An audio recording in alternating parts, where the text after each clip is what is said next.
Hi everyone, it's Oliver Harper here, and I'm back with stand-up comedian Nick Helm and Rob Hill, aka the Bad Movie Bible, for another audio commentary. This podcast is on the Steven Seagal classic Under Siege from 1992.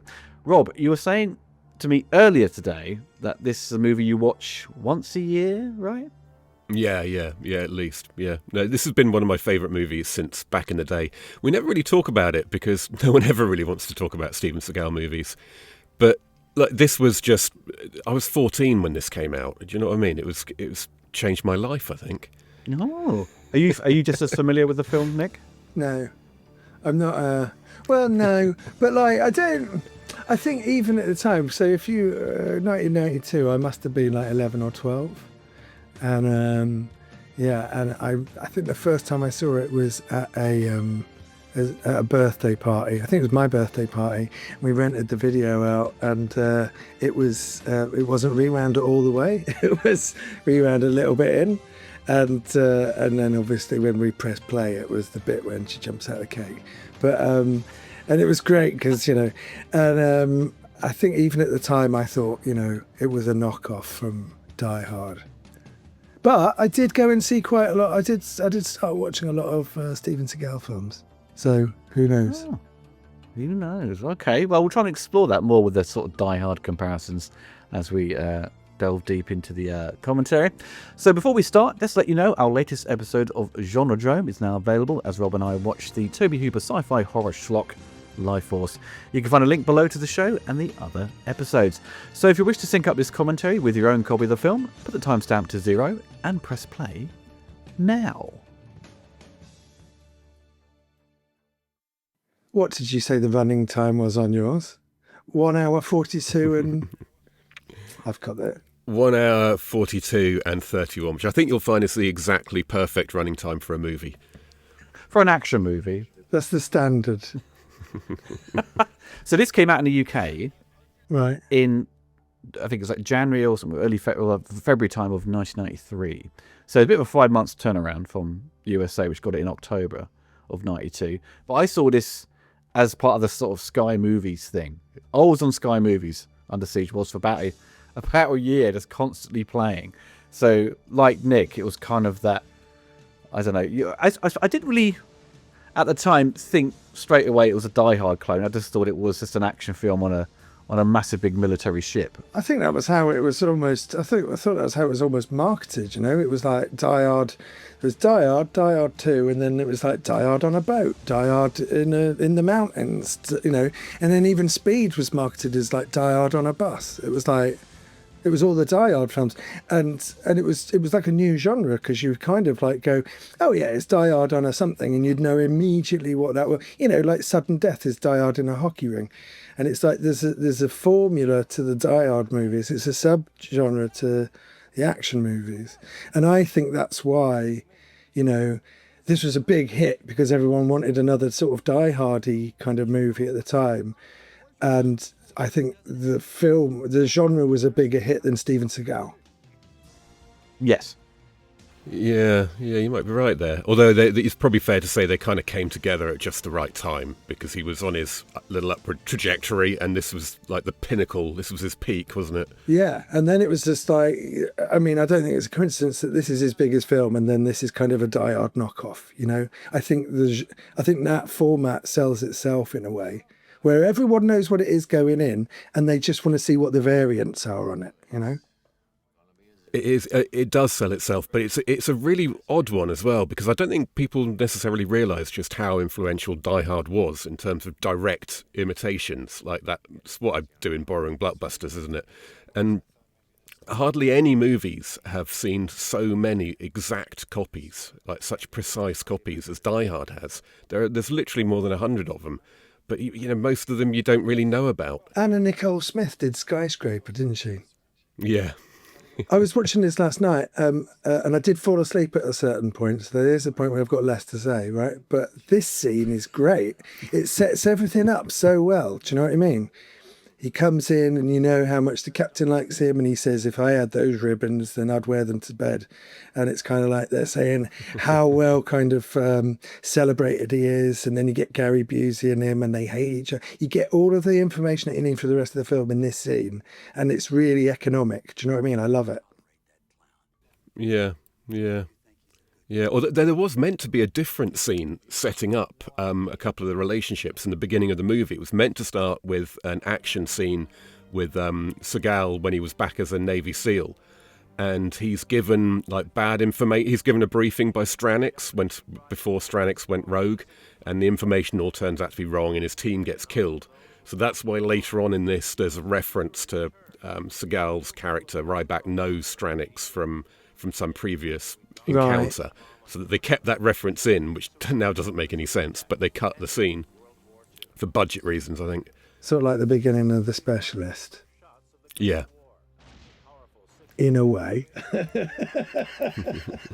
Great cheesy action movies. It always had a guy at the centre of it all who was an either Navy SEAL, Special Forces or something, CIA, you know what I mean? Always had to be, They were trained in the military or something. It was never, and they always had every skill set going on with them. They could make bombs, but they're basically like MacGyver, but you could do loads of martial arts. That's why, in a way, this isn't a particularly accurate Die Hard imitation, because if you think about Die Hard, really what makes that movie totally unique is McClane. He isn't that guy. He isn't former Special Forces. He isn't anything special. He's just a capable cop. And that's what all the most sort of rigid Die Hard rip-offs, they all have to keep that element in place. But they don't, it's so crucial to it. But here, Seagal can't handle being that character. He's got to be the former Navy SEAL. He's got to be the best at everything. He's got this kind of weird way he talks in the film. Like he's like street talking all the time. Like Natalie watched it. My girlfriend watched it and was like, "Why is he talking like that?" There's a bit when is it Cue Ball comes in and he starts dancing in the kitchen, and then for like the rest of the scene, like Steven Seagal has like adopted kind of like an urban accent, and it's kind of like, what are you doing, mate? It's incredible. Man, you're so right. And he does it in his movies a bit, but he does it a lot more in real life. If you've ever seen his TV show, Lawman, it's unreal. You could close your eyes and tell the ethnicity of the person he's speaking to just by the ridiculous accent he adopts. Right, yeah. It's absolutely, it's everything. Like if it's a black guy, it's "Hey, cuz," and all this stuff. It's awful. And if it's like, it's so and cringy. If you notice as well, he always bows to every Asian he meets in real life, regardless of where they're from. He always bows. It's absolutely hilarious when you notice it. He's so embarrassing.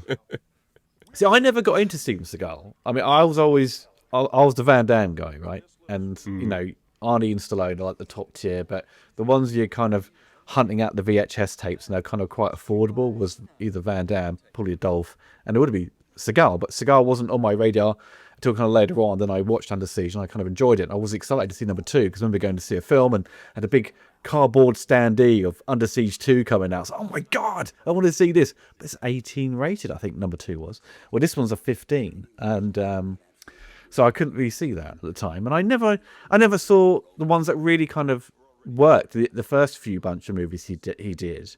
Like Marked for Death and Nico and was it Above the Law? Was that the same film? I think one's got a different name. Which one's the one with William Forsythe in it? Is that Out for Justice? Is it on? Oh, I can't bloody remember now. Yeah, that was one of the early ones. Yeah, I think that's really good. That one, Out for Justice. But yeah, no, these is it. This they is were the huge bit to me. These movies. This is the bit. Yeah. This is the bit.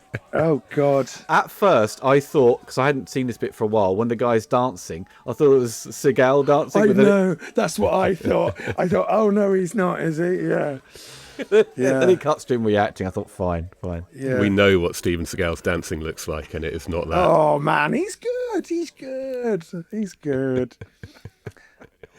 But he came along, like you mentioned Stallone and Schwarzenegger, and that's like being a couple of years older than you. I'd grown up on them. They were around. They were the big stars. And then at exactly the same time, Van Damme and Seagal suddenly burst onto the scene when I was about 12 or something. It probably took me a year or two to start seeing their videos.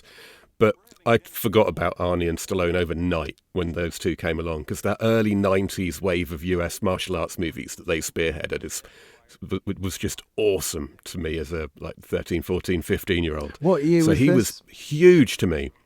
It'd be the early 90s, because everything was a year or two behind, because I was seeing it on video in the UK. But that was also the time that Stallone and Schwarzenegger were doing comedies, right? So there was... Yeah, Yes. they'd lost the... There was Twins, Kindergarten T2 Cop. was around then, and there was Cliffhanger and T2, but on the whole, it was toss. Well, Cliffhanger and Demolition Man were 93, and Demolition Man was like my first Stallone at the cinema. And then through the 90s, I just thought Stallone was amazing. Like through the 90s, because Schwarzenegger had kind of come off the boil after Last Action Hero. And then, True Lies, great. And then there was Eraser, and it kind of like petered out. And Stallone was just like, he had this incredible run in the mid-90s, where, there was Demolition Man, then there was The Specialist, then there was Judge Dredd, and then there was Assassins, and then there was Daylight. And it was just like it felt like every week there was a new Stallone movie. So he was my favourite. And then I really liked Jean-Claude Van Damme. But Seagal was kind of like a nicotine patch. Do you know what I mean? Where he would get you in between like the good ones, and I think Under Siege I did really like it. Under Siege 2, I got that out from the cinema. I had a routine about this last year, and my dad watched Under Siege 2 in the doorway, because he was trying to look busy, but he watched the whole thing and he laughed, and he laughed all the way through it. And so I started taking my dad to see Steven Seagal films and renting them out. And I took him to see Executive Decision, right, at the cinema. And at the end of it, he said, "Can you please stop making me watch these films? He's got a head like a potato." And so we started. Yeah, I thought we were bonding, and I was just dragging him through this thing. Yeah, I liked him. I liked him a bit, but he was a bit shit, wasn't he? Well, it was those first few movies. Under Siege 2 was the last one I really liked, I think. But but especially the original Nico or Above the Law. It's confusing because isn't there another? Oh, I can't remember. It's like Van Damme. There's a movie that's called The Same Thing in America as it is. As another later movie is, or something, I can't remember. But those first four, and then this, and then On Deadly Ground or Dangerous Ground was good as well, because it's just so fucking stupid. Well, that's the one he directed, wasn't it? That's when he wrote and directed, and he got Michael Caine in it. Yeah, the one that originally ended with a 23-minute lecture. Yeah, and it's got Arlie Ermy in it, and Michael Caine, and I think there's some other people in it. It's quite good. I really enjoy it, but it is almost like one of them, I can't believe he made this, Yeah. The scene in the bar where with Michael J. White's in that as a stuntman playing. It's like he's got a great bit in an interview where he's just like, "So I'm playing the guy who defends the racists from Steven Seagal." It's like, I don't think they really thought about the casting there. I think they probably did. As we saw throughout the 90s, like Gary Busey was in pretty much everything you kind of saw, like Point Break, Predator 2, Lethal Weapon, Under Siege. It's like everything, it's popping up. I mean, I always quite like Gary Busey in movies. He's not a bad actor. I think he's always really good, but he's never an actor people are rushing to the cinema to see, and he's always as a supporting player, player. He's a character actor. Yeah, but he's just in. It's crazy. He had this crazy, like, really big career in the 90s, and it's sort of just like he sort of tailed off into really bad director sort of video movies and things like that. But as you were sort of, he had that bike crash, didn't he? Well, that was before Predator 2. Oh, was it? Yeah. And but you were saying about getting into Seagal. I mean, in the comparison's sake, Van Damme to a younger person's eye is far more appealing because his martial arts was just like high flying kicks and stuff, where Seagal was a specialist in Aikido, which is all, it's kind of, it's not as flashy, but it's like really quick and it's pushing and, breaking wrists. It was amazing when you hadn't seen it before. Yeah, it was really, like, really cool to see. How did he do that? And in this film, he does deploy it a few times, but it's mostly he'll just block and just push them over really quickly, or just like clothesline them like he does in I think Above the Law. It's a really good move. But because during lockdown, Scott Adkins was interviewing loads of the martial arts stars, and he talks with Seagal, and it's quite an amusing interview. But he said the knife fight was really something no one had done before on film to this degree. And when you do kind of watch it, it's a lot of flailing around, and kind of they're inserting like close-up shots of the impact. So they're adding sound effects to add this kind of like they are the metals, connecting. But it was quite a cool thing to see, at the time. It's always been really difficult to make a knife fight interesting, because it's really hard Especially to when they're tell like, what's going on. Like 6 inches long or something, It's very difficult to make it work. It's like at the end of Commando, and you kind of like, you've had so much carnage that when it ends with a knife fight, it's a little bit like, oh, you should have stuck a hand grenade in his fucking mouth. Do you know what I mean? He did tell me, we did throw a lead pipe into his stomach, didn't he? Oh, yeah, that's right. Yeah. There was some steam. But this film also has a kind of somewhat underwhelming final bit, right? With a just at a computer trying to disable a rocket, right? But, you can't have it all, can you? You're going to have to be careful with the words and the language you use here, Ollie. This is a very important film to me. I'm so used to Van Damme. It's got to end with a helicopter kick, all right? Now Andrew Davis, like the guy who knew how to direct action stars who had kind of a limited range, right? So he was like, someone asked him, how do you, because he got a great performance out of Chuck Norris in Code of Silence. Like Roger Ebert said it was a brilliant film. I forgot he made that. Yeah, that is such an underrated movie, Code of Silence. So Ryan Pictures, it's like 85. So that's kind of the time of his Canon wave, really. So I was kind of a bit confused. Did he sign an exclusive contract with Canon to do a picture deal because he's doing Code of Silence the same year as like Invasion USA, right? I want to say that his first contract with Canon was exclusive, but then when he re-signed, it wasn't, because he was trying to break out of because they wanted him to first they just wanted him to be a martial art person in movie, and then they wanted him to be military man, and he wanted to do kind of a bit more like straight thriller type, bit like Code of Silence. And I think he found that easier to do that elsewhere. Yeah, because Andrew Davis basically said, look, you take these guys, you basically don't go beyond what they can do, but you just surround them with really good supporting actors, and that's what you see with Peter Hyams with Van Damme. Put him he's a star, but you don't go beyond what he can do with his limited range in terms of acting, and surround him with great actors. And that's the same with Seagal. Do you think because he did The Fugitive as well, Well, this is the film that got him the job.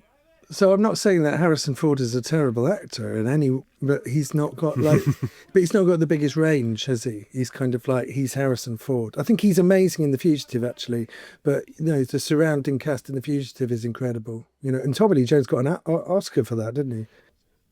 I guess by that point, Andrew Davis was working with budgets and screenplays that didn't require a martial artist. He had the option to go with proper actors instead, because he was getting this.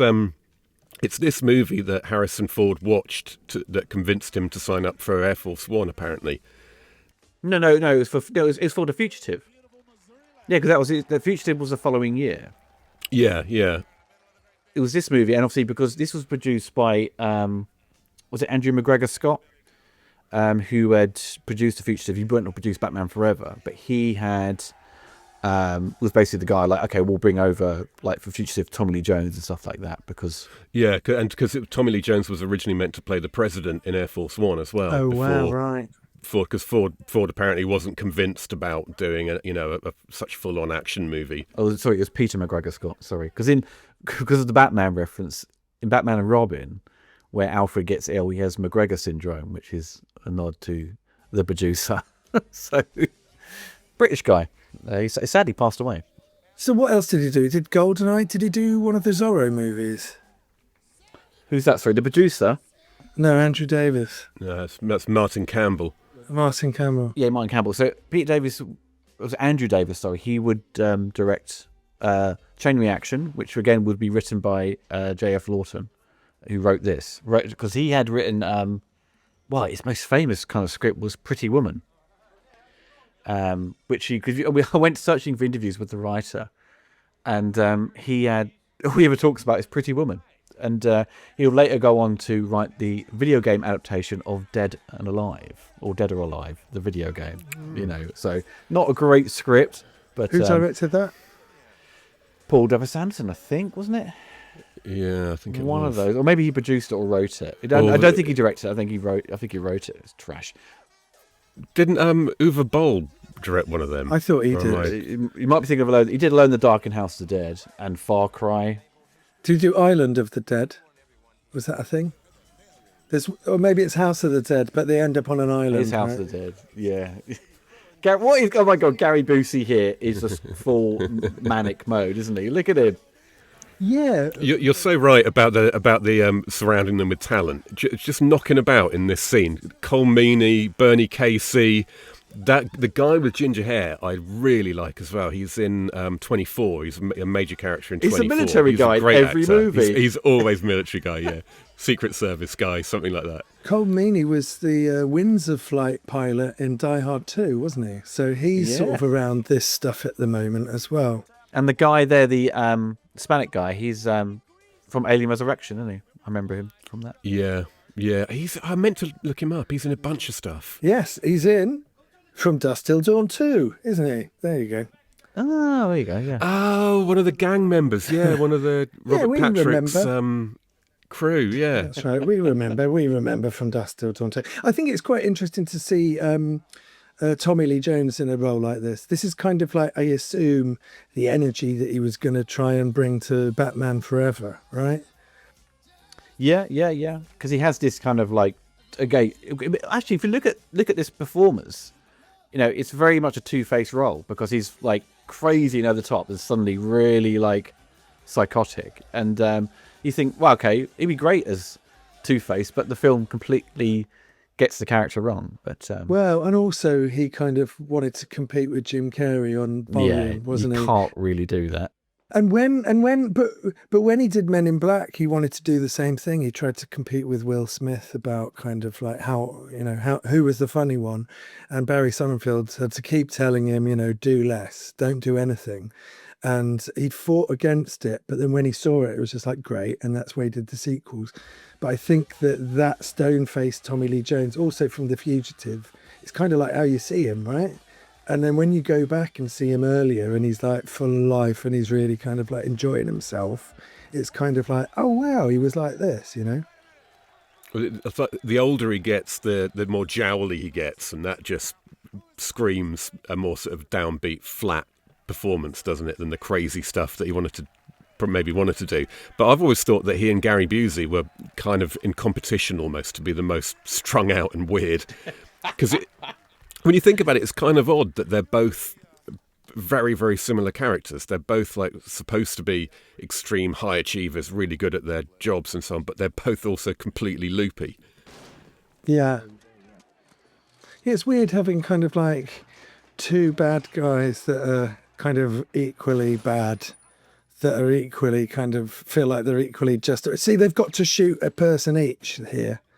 Oh, they've all shot someone now. Yeah. That was Patrick O'Neill, the captain, who's a great old character actor. He's in everything, going back a long, long way. He died like 2 years after the movie, because he retired. This is his last film. He died in 1984. Yeah, last feature film. Is he like 66? I don't know, blimey. That was old back then, though. No. Well, he was aged by fags and booze, I imagine. It's always the case, isn't it? And being an actor in just about every horror anthology series ever made as well. That's going to wear you down. Or was he always in a room though on a phone talking? Loads of doors to open. Fuck's sake. He's in Murder, She Wrote, Ollie. Oh my God. Which they're remaking, aren't they, Rob? Yeah, we don't talk about that. They're remaking Murder, She Wrote? No, they're not. What do you mean? Ollie, don't go there, Nick. You tell me. You tell Wasn't me. it like- Cover was your it- ears. Wasn't it like... Who's doing it? Who's in it? I thought it was Jamie Lee Curtis, isn't it? Who's playing Angela Lansbury? Yeah. Jamie Lee Curtis. Oh, no. I mean, to be fair, that's not the worst casting in the world. Better than the last time they tried to remake it about 15 years ago. It was going to star Queen Latifah, which is hard to imagine somehow. No, I think that's easier to imagine. I think you can kind of like go, oh, that'll be fun. But Jamie Lee Curtis isn't fun anymore, is she? Now, Rob, can you confirm to me, right? Years ago, before Seagal had a career, he was training some sort of film executive, producer, martial arts, whatever, and there was a bet made, like, if one of them could turn him into an action star. Yeah, I know. Yeah, I don't. Of all the stories you hear about Seagal, a surprisingly large number of them I think are actually true. But I don't think that one is. It's Michael Ovitz. He was Michael Ovitz, who was like the biggest agent, one of the most powerful people in Hollywood in the 80s and after. And Seagal was his martial arts instructor. He studied Aikido under him. And he put on Ovitz said to his mates, we're going to get this guy to put on a demonstration. I think he'd be good. Go and watch it. So they all went and watched him. They watched what he did. And to be honest, if you watch those demonstrations Seagal used to do, if you don't know martial arts and you don't know what you're looking at, it looks freaking amazing. So I think it's very logical and sensible that he got the career he had, regardless of the story that apparently it was the result of a Trading Places style bet. I can make anyone a star. But like his first film's above the law, right? He's had no supporting roles, or like Van Damme, he's in the background of breaking, dancing like a tit, right? There's none of this shit. Or doing commercials. It's just like he's in a feature film, he's the star. There's no there's no like tiny roles behind. It's you can't imagine that now. You know what I mean? It's like it's unusual. He hasn't cut but his it's teeth, not. Doing like theatre or some shitty jobs. You know what I mean? But this it's not. Yeah, that kind of thing could happen with martial arts stars though, because it required such a specific skill and such, and that you could just sort of kind of come out. Because really, Van Damme really almost did the same sort of thing. Frankly, and yeah, he's got those bit parts and. Seagal was around Hollywood for a while. He'd been a stunt coordinator and famously broke Sean Connery's wrist on Never Say Never Again. Yeah. So I can genuinely believe a bunch of movie execs in 1987 or 8 or whatever it was, watching his demo, thinking this guy has got everything. He's got charisma. He's good looking. He does this weird, cool martial art no one's ever seen before. The time is ripe for this. I can believe all that. Mm. Which was the film? Which was the film with Sharon Stone in it? That's the first one. Nico. Well, that was his first one. Yeah, I thought that. Right, God, well, it's good pedigree, isn't it? It's good. She tells a great story about him. I've got to mention it. Actually, this is one of my. I've made a note of my top 5 ridiculous Steven Seagal stories that are actually true. Those harassment ones. Quite a few. She did not. No, they're more fun than that. She was at Cannes for Total Recall, I think it was, and Sven Ole Thorsen, one of our great heroes, was there. I think he was Arnold's stand-in or stunt double or something on the movie. So they were standing there having a chat at some event at Cannes. And Seagal saw them, wandered over and said, "Hey guys, what are you two talking about?" And Sven Ole Thorsen just said, "What a prick you are," and turned around and walked off. Brilliant. Oh, wow. And that's Sharon Stone who tells that story as well, not even Sven. What was, do you know anything about Erika Eleniak's casting process? Well, it was supposed to be Pamela Anderson, right? That was really? who they originally wanted. And then Pamela has a story about Seagal being creepy, and she turned it down. And they got Erica. I mean, Erica's I think is a very good actress. I think she had done quite a few things before Under Siege. Obviously, she did her stint on Baywatch, where everyone had to get a boob job. But it's like she's in like E.T. She's in the Blob remake, a bunch of other stuff, And but Seagal, this all kind of leads into what Seagal had apparently turned this script down a number of times. This is his side of the story where. What? Been offered it, didn't want it multiple times, right? Seagal turned this down because he thought Seagal thought he was better than this. Because he didn't like the idea of there being this kind of woman tagging along with him, some bimbo woman, but then he sort of saw the humanity in the sort of performance or whatever, in the underlying themes of the story or something. But he later claimed it was his idea to have a woman doing it. and he said like we wrote some of the script and improved Tommy Lee Jones's dialogue, and then Tommy Lee does because he gets, I think does some sort of speech about it or talked about the film and never mentioned Seagal's contribution. So he didn't. Seagal is taking credit for the fact that Tommy Lee Jones wipes the fucking floor with him. He's just like going, well, I can't deny he's much better than me, so I'll have a hand in what he's actually saying. So really, I'm the reason Tommy Lee Jones is so good in this film. He's a prick. He is a prick. Oh, he's a massive prick. But that's why I find it so difficult to, because all the stories, it makes him so kind of interesting, Seagal, because some of the stuff he spouts, he's got no evidence to back himself up. But some people have contradicted what he said. And like, I remember the funniest one was like, he knew Bruce Lee. And I was like, he met him and all this stuff. I was like, yeah, this is not possible. And he's told so many different versions of that story. It's unreal. I hope there's no one listening to this who is actually a Steven Seagal fan, because it's going to get, on my part anyway, it's going to get a bit rough for him, because I do see him as genuinely one of Hollywood's great monsters. And I'll tell you what's interesting now, when you see him talking in interviews, I'm not going to get political here, but if you close your eyes, it could be Donald Trump speaking. The intonation is identical, and the kind of things they say as well, these kind of, like, the bullshit that they're making up on the spot, and no one's really stood up to them in the past, so they don't realise how obvious it is that they're just making something up. It's just like listening to Donald Trump. It's extraordinary. Well, it does. It depends who the last person he talked to was, because he'd sound like them, wouldn't he? This is interesting, isn't it? That they're just cutting slices of meat and then throwing it around. It's like, yeah. They had plenty of food on the tables, didn't they?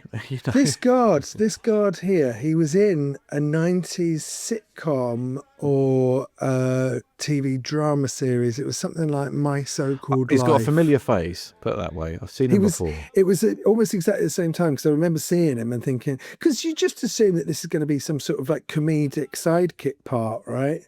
He's the guy that's outside, and eventually he lets him out, and then they kind of run around the ship together, killing terror. And it's kind of like, I feel like that's how they're setting him up. He gets a lot of screen time. And then that job goes to Damien Chapper. Ken from Street Fighter. Ken from Street Fighter. Who married Natasha Henstridge for like a year.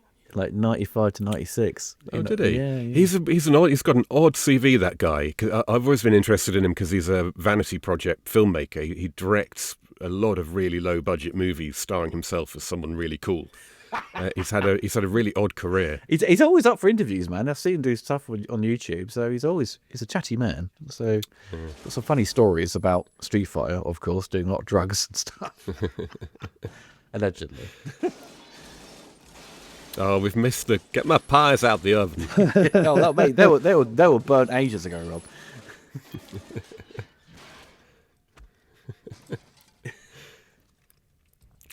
There's some great kills by Seagal in this. They're always really quick, though. He's always just like a quick block and a stab, isn't it? There's no slow mo with Seagal. I mean, if they do slow it, it's done in the edit. Like, that will slow the footage down all juddery. Later on, they use sort of like Dutch angles to make it look like he's kicking higher. It's like, it's pathetic. Well, I don't know. I couldn't do all of the stuff. I couldn't do his early stuff. I could do his later stuff.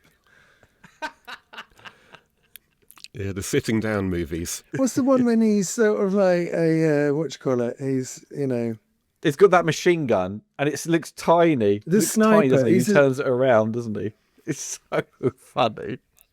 There's one where he's a sniper and he spends the whole film sat down. Yeah. That might be the Fred, there's a Fred Olen Ray one, which is, I was reading the reviews last night, and someone says he can't have moved more than 5 meters in the whole movie. And that's basically true. Those later, once you get to about 2010, he just starts sitting down all the time. Well, now Seagal supports like the classics, they say, wife beater kind of shirt, right? Okay, so the vest he's got on, but it's a baggy vest. Now, usually in films, action stars will wear a vest, but they're tight, so you can show off their physique, like Bruce Willis, right, in Die Hard. But in this, it's quite a baggy one because Seagal is not really in shape. I said last night when I messaged you on the WhatsApp, it's like I don't think Seagal ever went to the gym, you know. No, this is the thing. He was never in shape, even at the peak.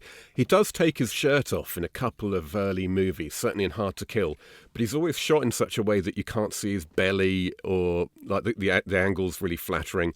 But he's never been in shape, and you can see here as well. He's not got like strong, broad shoulders naturally. He's not a fighter's physique, and his mum, funnily enough. I think she's passed many years ago, but whenever she was interviewed, she'd always point out that he was a really puny kid and he got bullied and he was skinny and all this kind of thing. But his face is all a bit like roly, a bit pudgy in this film. You know, he's not like it's like a normal person, right? But Guys, he's shit.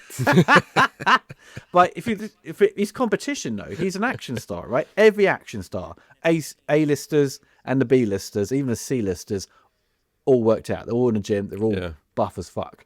But Seagal, like big box office hit of 1992, is schlubbing it. You know what I mean? He didn't have to. He was just so amazing that he didn't need to do anything like that. He would still be found attractive, and it's all part of this bullshit persona that he's developed for himself. I honestly think he probably felt he could just say that he was in shape, and that this is the physique of a particular type of Aikido master. It's very hard to achieve, and he'd just assume everyone would believe it.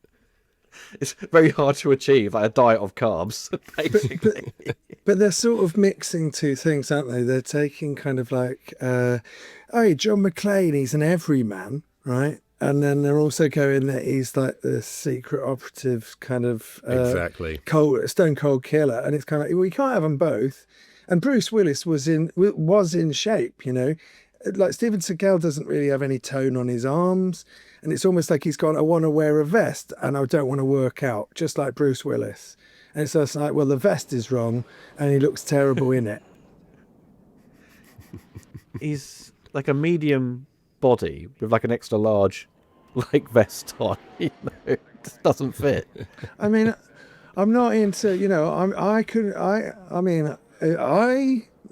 those without a stone shouldn't, you know, throw them in a house, but like, you know, not for body shaming, but yeah, it's kind of like... Yeah, none of us are in a position to body shame anyone, let's be honest. He has a normal man's physique, but it's like, if you're going to compete with Arnie and Stallone in that sort of action mold... It's the only reason he's opened himself up to body shaming is by being an action star who's so out of shape. In 1992, if I'm going to spend £3.50 on a cinema ticket and a popcorn, I won't get my money's worth. He has to be big. Absolutely, especially as a Van Damme movie is going to be in the next theatre, and you know that for your £3.50 you'll get to see his naked arse. Exactly. The next screen will be Universal Soldier or something. You know what I mean? Now, at the beginning, right, where we saw George Bush and all this stuff, I was like, wait a minute, how did they get George Bush for this movie? So it's like, obviously, they've shot with a 35mm film, the sort of celebration of this fucking warship, right, haven't they? And they're going into retirement. So they've captured all that and then put it in the film. Yeah, I think it's actually the Pearl Harbor. It was the 50th anniversary of Pearl Harbor, the attack on Pearl Harbor, and allegedly it was Seagal who came up with the idea to tie it into that. Of course, and to go and shoot the rodeo, as they say. Well, that's good, but there's sort of like, are you talking about this? Is there TV footage as well? Yes, that was it when he's in the kitchen watching it, and he's watching it on the news. Because I think this is like there's like a wide shot, isn't there? And I think, isn't that the guy out of Naked Gun 2.5? That sort of, isn't he like the George Bush impersonator? And they mix that. No. It is actually George Bush. Is it really? It is, I'm sure it is. Well, they might as well have got the guy out of Naked Gun to do it, because it doesn't make any difference. And now, who remembers? Obviously, now we got they're in the war room, which the director said, "Oh, okay, let's try and spoof Doctor Strangelove." Yeah, let's base it on Doctor Strange. It looks nothing like it. Is this guy in the war room? Is this guy in the war room in the second one? And he's got kind of like a drawn on Hulk Hogan beard. Oh, yeah. Is it the same guy? I can't remember now. I love these scenes, though. And Casey Ryback's on the boat. Everybody knows that the problem's over now. I forgot to mention it. I think we might have gone past it now, but the outfit that Tommy Lee Jones is wearing keeps changing throughout the first act. Because he arrives wearing that leather jacket and like a pink and blue T-shirt underneath. Oh yeah. And then there's a couple of scenes with him dressed like this in his black black sweater thing, and then it goes back. They'd obviously shot. It was meant to appear in a different part of the sequence, but it's all out of sync now. Do you think that they didn't realise how good Tommy Lee Jones was going to be, so they were like, let's put some extra scenes in? Because this radio scene is a bit fun, where he's kind of like riffing. Well, wasn't there a thing from Warner Brothers? They said that Seagal was only in the movie for 41 minutes in total runtime, and they told Andrew Davis to go shoot some more, and he didn't do it. He's like, don't need to. You know what I mean? Because Tommy Lee sort of dominates the film toward the runtime. For good reason, because he's got all the bad guys always do generally. I mean, they've always have a bit more screen time, especially in the Die Hard clones. Exactly, yeah, that was another influence of Die Hard, the idea of having someone who could actually play the villain, and give them plenty of time on screen. But the thing about someone hiding from the action is that they can still be part of the action. But when you've got someone locked in a freezer for the first 38 minutes of the film and you're the action lead, it's kind of like there's no urgency to it, You've got no control. Agency, that's the word. It's build up. It's all build up. It's all part of a perfectly judged approach to building up to the explosion of action in the middle of the film. That's right, Rob. It's a powder keg, isn't it? It is a powder keg. Now the bit with Erica coming out of the cake, right? I always sort of joked that every ex-rental copy would have tracking issues around this time. It did. And And it's true.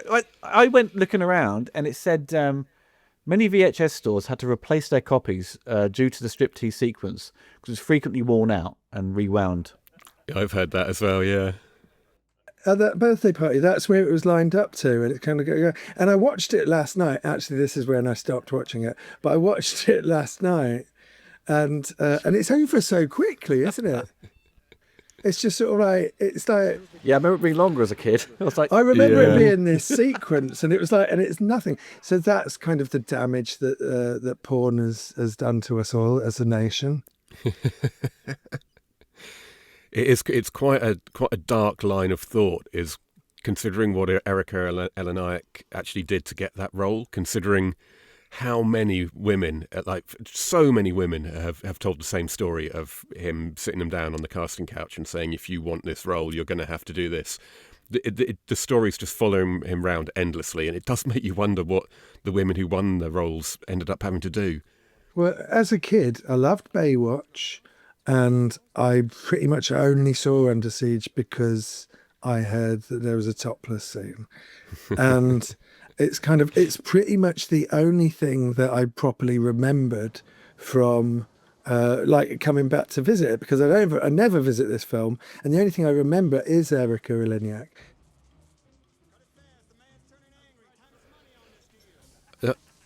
The thing I've always remembered most is get my pies out of the oven. I have no idea why, but that's just stuck with me. Well, that's pretty much the same thing, isn't it? Now, this film uses an interesting kind of visual effects technique called introvision, which was used on Army of Darkness, which is all the great front projection stuff where you've got like stop motion and you've got this live plate behind. And the introvision was kind of utilized early on things like Outland, and The Fugitive would use it. The famous, amazing visual effects shot where you see Harrison Ford jump off the train before it collides. That was all Introvision, and the company, the owner of Introvision, got really annoyed that Fugitive wasn't nominated because they thought it was just a stunt. It wasn't it was an in-camera effect. It wasn't a visual effect. And what about the Terminators at the beginning of Terminator 2? Was that? No, Because that's not, no. That's a mix of, well, that's front projection. Intravision is kind of having like an actor within, like it's like kind of like using a miniature, an actor, and a front projection. It's kind of a multiple process technique. And in Under Siege, I thought to myself, where would they use this? And then you kind of see it really with like the cockpit, the guys got stuff behind, and you got like when the fighter jet goes over and they shoot the plane out of the sky, and you've got there's a couple of other plates of it, but it's not really like in fact, it's all kind of, you would notice it, which is what a good effect should do. But I think the one that takes the most advantage of what I recall was Army of Darkness, and that's got some really good stuff in it. It's a great showreel of Intravision. When you watch it, it's really incredible what stuff they did. There we go. This seems like an opportunity to get all of the Steven Seagal unpleasantness involving women out of the way in one go. So does anyone else have anything else to say about it? What, this scene? Just we know we'll name Jamie Presley, Jenny McCarthy, Pamela Anderson, Portia de Rossi. They're all women who say that they were encouraged either to get naked or go home with him. Oh God, what did she do?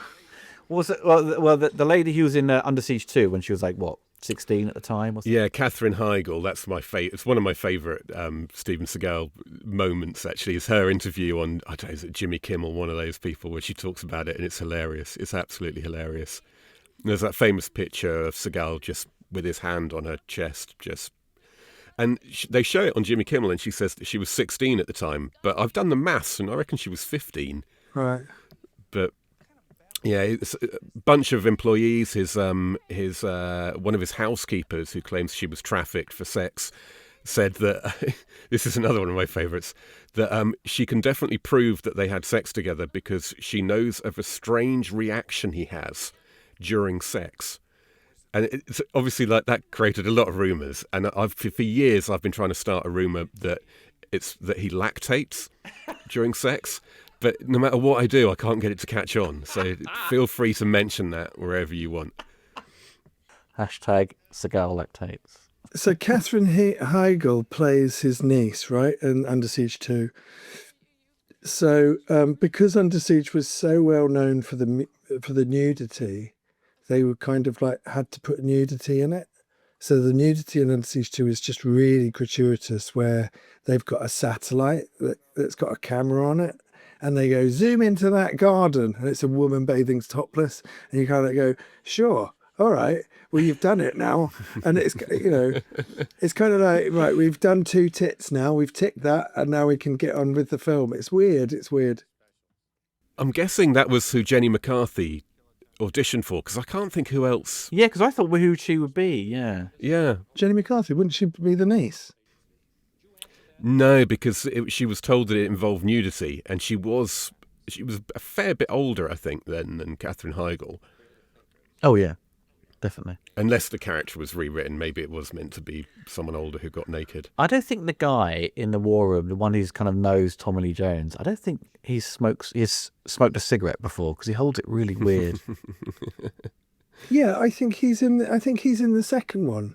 And he's given up smoking in the second one. And what he does is he breathes in and blows it out really quickly. Yeah. And he's like going around like he's a chain smoker, but he's just basically going. We could always smell out the non-smokers.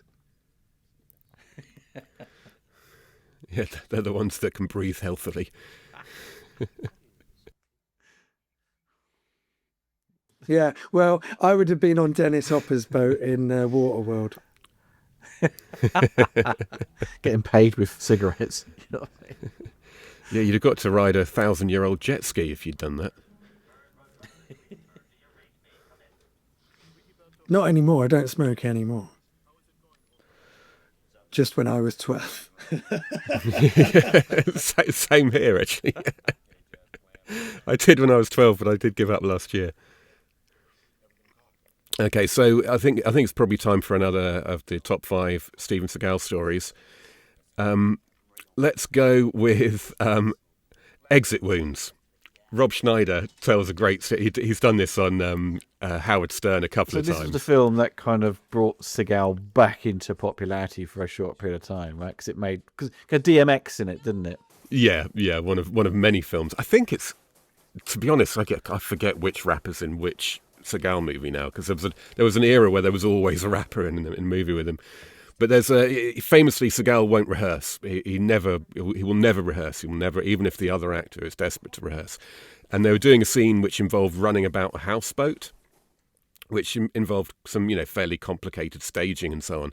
But he absolutely refused to do it. So everyone on the movie is utterly sick of him. Everyone fucking hates him. They go on the boat. They go, right, action. The guy who's running runs off. Seagal runs off ahead of him and bursts through a door, thinking it's the door through to the room that he's meant to go into at the end of end of this corridor. But instead of going left, he goes right, and it's a fake door that leads straight into the sea. So he ran straight out, landed right in the water, and this was when he's dyeing his hair, painting the front of his scalp to make it look like hair. Apparently, Schneider says he's pulling himself out of the water. The crew are all in hysterics. He's got black ink running down his face. And he gets up and walks off to his trailer without saying a word. Oh dear! The story about Executive Decision was always quite amusing by John Leguizamo or something. And John Leguizamo is so fucking cruel. It's like you read out the script and then he starts laughing, doesn't he? And he punched him in the gut, flying against the wall. He goes, "Why'd you do that?" He said, and what Leguizamo says is, all I could say was why. What I meant to say was, why do you run like a little girl and why are you such a prick? Oh, Seagal, yeah, because he runs like a bitch, doesn't he? Yeah, it's been letting out for justice when He he's flaps his when he's- arms, doesn't he? He's like Hugh Grant in Notting Hill. He's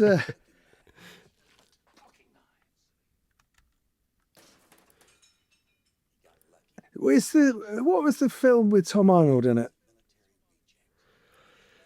Oh, Jesus. Is it Glimmer? Oh, I No, can't remember. was it now. Glimmer They all Man? merge into one, but I think it might have been Glimmer Man. He's got some good stories as well. Glimmerman was who was in that? Was it one of the Waynes? Was it Keenan Ivory Waynes? Keenan Ivory Wayans, yeah. And in fact, Keenan Ivory Wayans has a great story about him as well, which I think Tom Arnold. Oh, who is it? No, it's Well, Brian Cox. Tom- Brian Cox is in Glimmer Man. Brian. He slags off Seagal in his autobiography as well. Oh, wonderful! Brian Cox does. Yeah. I made a note of the quote actually. Seagal is as ludicrous in real life as he appears on screen. He thinks he's on a higher plane. There's no doubt he's on a different plane, but it's probably not a higher one.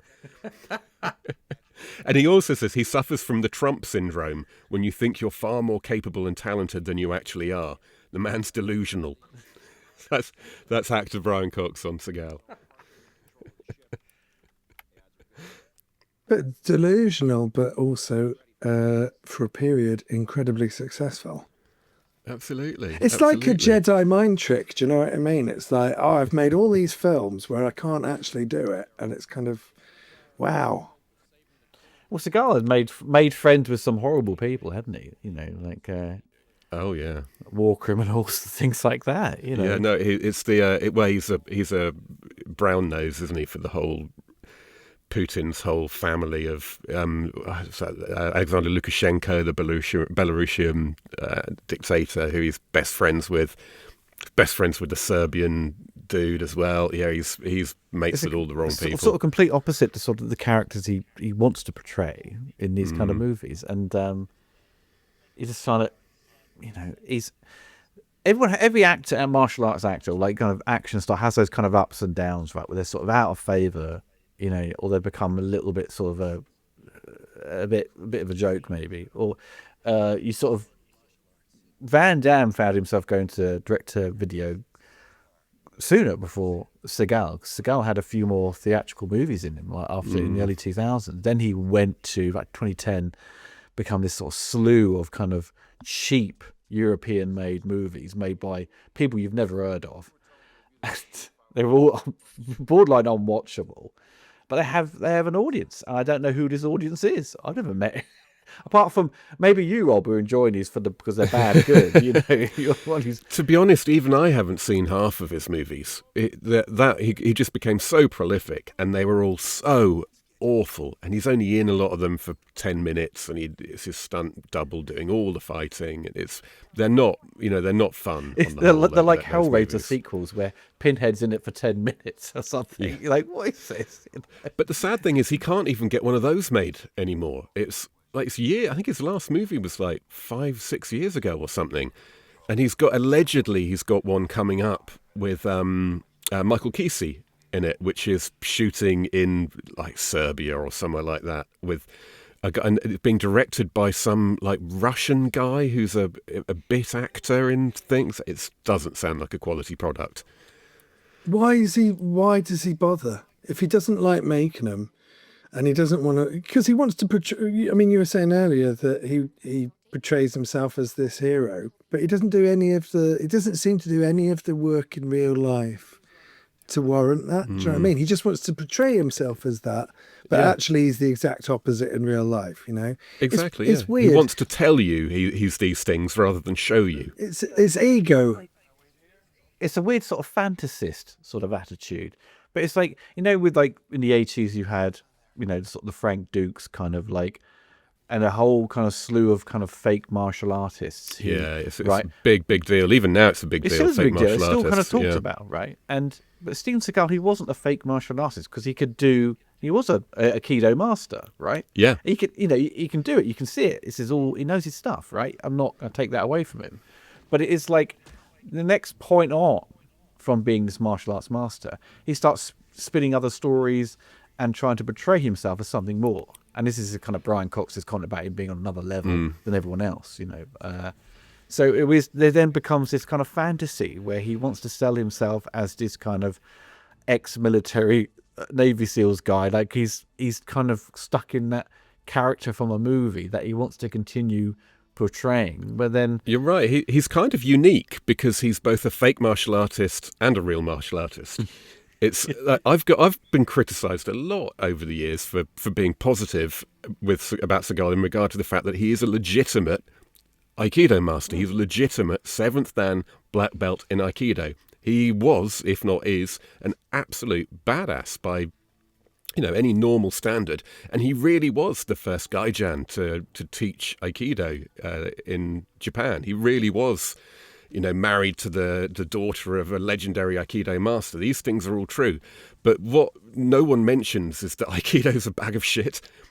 And it's completely fucking useless in every imaginable context. It can't be useless. I mean, it's kind of like an advanced version of the sort of self-defense women would learn at like a council hall or something. I can't remember who it was who said it, but it's designed. It was designed for samurais once they've been dehorsed.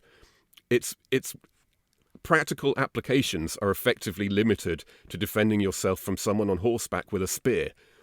That's what I think Joe Rogan was, you know, making jokes about this kind of thing. And it is. I'm not an expert on martial arts. I'm just interested in them. But there is a reason that you don't see a lot of Aikido in movies, and never had seen it before. It kind of looks cool for 10 minutes, and then really that's about it. It just doesn't. It kind of, as you say, it's a martial arts kind of way of sort of disarming someone quite quickly. Yeah, That's when you always see him get attacked. It's always someone's got a weapon, and he has to basically get it off. Exactly. Yeah, that's because that's all you can do with Aikido. You know, you can't do a Jean-Claude Van Damme flying kick or anything exciting like that. You know, which is and that's great. You know, that's why I loved those early movies. But it is limited in terms of, you know, ongoing appeal. But you get the impression that Jean-Claude Van Damme wants to be a better person, right? Yeah. He's never slagged off Seagal. He'll have a couple of little digs at him, like saying that I think he should lose weight for his health. That's quite funny. But there's so many clips of Seagal just being a fucking child when it comes to talking about other martial artists. And well, wasn't there like a party at Stallone's party that Van Damme? Yeah, that's another true story. Van Damme and Stallone were there, and like Stallone had slagged off Van Damme, so he came to sort of, you know, challenge him, and Seagal would basically kind of Yeah, Chickened out. Seagal had slagged off Van Damme in the press quite a bit, and Stallone invited both of them to the party, and so Van Damme got a bit pissed and had enough of it and challenged Seagal to go outside, and Seagal did go outside, get in his car and drive off. And then, but what doesn't always get reported, but even Stallone has mentioned this, is that Van Damme was so enraged, he actually followed him to some diner or something where he'd gone and challenged him again there, at which point Seagal left again. There are loads of people at this party. The first half of the story has been told by many people, and they always say the same thing, so I'm sure it's true. Then you see Seagal sitting there being interviewed about Van Damme, and he tells the story but just switches the roles. Just with a straight face, he'll just sit there and say it was Van Damme who ran away. Right, yeah. Well, that's like Donald Trump as well, isn't it? It is. It's inventing reality and then expecting you to just accept it, expecting you to keep up. It's quite weird, isn't it, the way that they've desexualized Erika Eleniak, you know? They introduce her by like she's a penthouse, playmate, and then after she's done the naked bit, they've put her in kind of like this huge Navy SEAL kind of outfit, and it's like, well, you making up for what you've just done? Do you know what I mean? It's kind of like they've made her get naked and then they've like dressed her up, and it's kind of like, okay, right. Is that a Steven Seagal thing that he wants all eyes on him? I wonder if it is, yeah. But it also plays into the point like why. Okay, the whole thing is to create the illusion that they're going to have this party, right?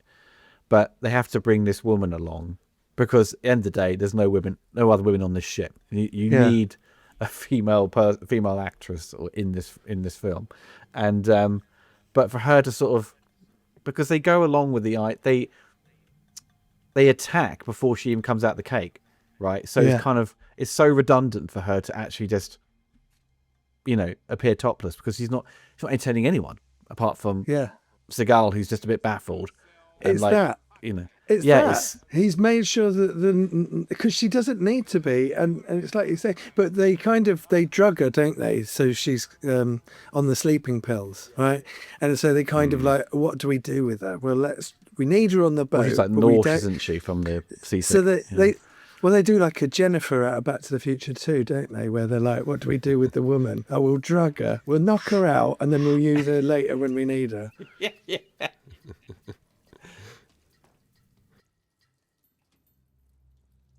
I always a little bit baffled why Seagal would go up on the deck and start doing stuff where it's kind of, you're really out in the open now for him to go to then blow up the helicopter, where in Die Hard, Bruce Willis, I think he does go onto the roof to sort of send a signal, but he's very much trying to not be seen and creep around. But Seagal is kind of, how it's written, it's kind of like he's already basically trying to take these guys out as quickly as possible. And maybe that's a switcheroo of like the character's motives, But it's the same thing. It's the same thing from Die Hard, where the helicopter explodes and he jumps off the thing.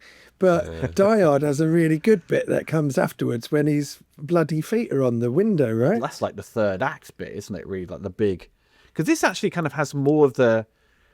I mean, the big action bit for the end is when they fire the rockets. Well, they fire the missiles from the ship onto the submarine, don't they? To take out Gay Busey, and then Seagal will take out Tommy Lee Jones by sticking a knife in his head, which is a great shot. And then it kind of ends with some computer action. But so you can see the gas canisters driving the fire in that shot. I meant to say there's lots of white canisters dotted about.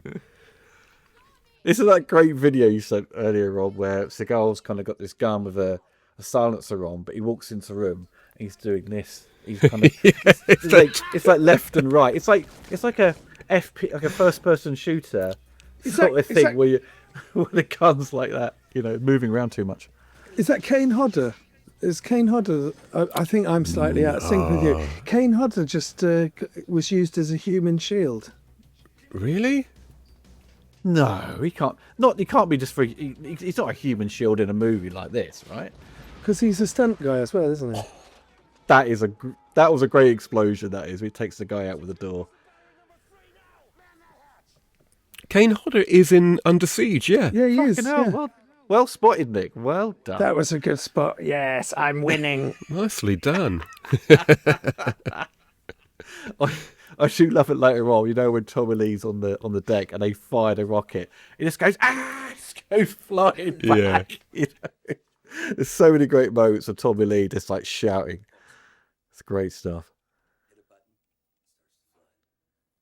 Gary Busey, who's the guy out of Die Hard with what's his name? Die Hard and Predator 2. He's one of the Johnson guys. Oh, Robert Darby. Yeah, Robert Darby. Yeah. I always think of Robert Darby as evil Henry Winkler. And yeah. So who's the evil version of Gary Busey? Or the good no, Gary? Gary Busey. Nick Nolte. Gary Busey's evil Nick Nolte, isn't he? Yeah. I mean, Gary Busey kind of playing the same guy that's in Predator 2, right? He's not. I mean, he's still channeling the same kind of like delivery, isn't he? Yeah, but Predator 2, he's kind of like a misguided good guy, isn't he? Yeah, true. Yeah.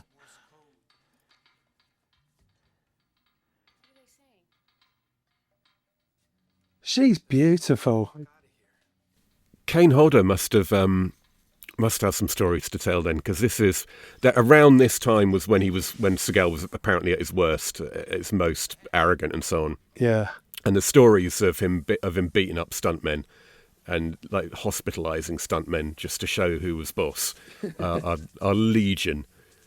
Didn't he give one of the actors a dressing down? It's actually in the film, and then the guy said, "Don't speak to me like that." You know. Yeah, in fact, it's this guy here, Troy Evans. He's him, the fat guy who's I always think of as Roger Podacter from Ace Ventura. Was he the one in like The Frighteners as well, like the local cop in The Frighteners with Michael J. Fox? I can't remember. He's in Demolition Man. Oh yeah. He's Okay. one of the cops in Demolition Man. But yeah, no, he was Seagal was treating everyone like they were shit, all the actors in minor roles, and like pushing them around, like physically pushing them around. And Troy Evans is I think he was a former Marine. Yeah. He was like, he's the real deal. And he went up to Seagal and apparently gave him a bit of a dressing down. And then Seagal said, if I'd known you were a serviceman, I wouldn't have been speaking to you like that. He said, well, how about you just don't speak to anyone like that, you twat? Yeah. And for the rest of the production, apparently Seagal was like really submissive to him. Good. But that's not the best story of Steven Seagal getting a dressing down. That honour goes to Gene LeBell. You must know this story. Yeah. Everyone knows this story, I think. But I reckon I've got to the reasonable bottom of it, because there's Gene LeBell knew Bruce Lee, unlike Seagal. Gene LeBell was fucking trained by Bruce Lee. Yeah. Gene LeBell was one of the hardest men ever to live. He's a bit of a hero as well, because he's like stuntman and martial artist. That's two things that really appeal to me. But he was absolutely one of the toughest guys you're ever going to meet in real life, I think. And he was stunt coordinator on, I think it was Out for Justice. It's often said that it was Under Siege, but I think it was Out for Justice. He was stunt coordinator. He got totally pissed off with Seagal beating the shit out of his stuntmen. So he went and challenged him. Seagal didn't like him prodding him in the chest. So Seagal went for him. LeBell apparently very easily dodged the move, got him in a front chokehold, bent him over his knee, put him straight down on the ground, and according to some stories, that's when Seagal shat himself. But it seems likely that didn't happen. But there is Freddie Prinze Jr., believe it or not, who is a close family friend of Gene LeBell's, tells the story. And he was like, if he was either there or nearby or something, and he was with LeBell when the fallout hit. He said he did actually piss himself. He was unconscious for a few seconds and he pissed himself. And that's LeBell doesn't tell the story because apparently they came to an unofficial arrangement that LeBell would have the blackballing lifted that Seagal imposed on him, and LeBell would never talk about it. But LeBell was more than happy for everyone else to talk about it and made sure that the story was never forgotten. I can't remember who, but I thought someone else had the shitting story where he shat himself. The Rob Schneider story where he had to go in the office and meet Steven Seagal, and he knocked on the door, and he comes in, and Steven Seagal sat on this throne, and he's reading this script, and he's crying. And Rob Schneider goes, "Oh God, what's going on?" He goes, "I've just read the greatest script that I've ever read. It's got everything in it. There's romance, there's drama, there's action. It's incredible script." He goes, "Oh, that's amazing." He goes, "Who wrote this script?" He says, "I did." It's great. That Rob Schneider is so good with that. The way he tells that story is just brilliant. But do you know what the script was? No, It was on Deadly Ground, wasn't it? I always assumed that because that was like around the right time, and it's a script he wrote. But apparently, Rob Schneider has subsequently said that it was a script he'd written for his upcoming Saturday Night Live appearance. It was a sketch. oh wow. Isn't that like famously one of the worst sketches ever produced by Well, SNL? they didn't do the sketch. They didn't do the sketch because the sketch was in. He played a psychiatrist who hypnotizes his patients so he can rape them, and not everyone thought that was funny.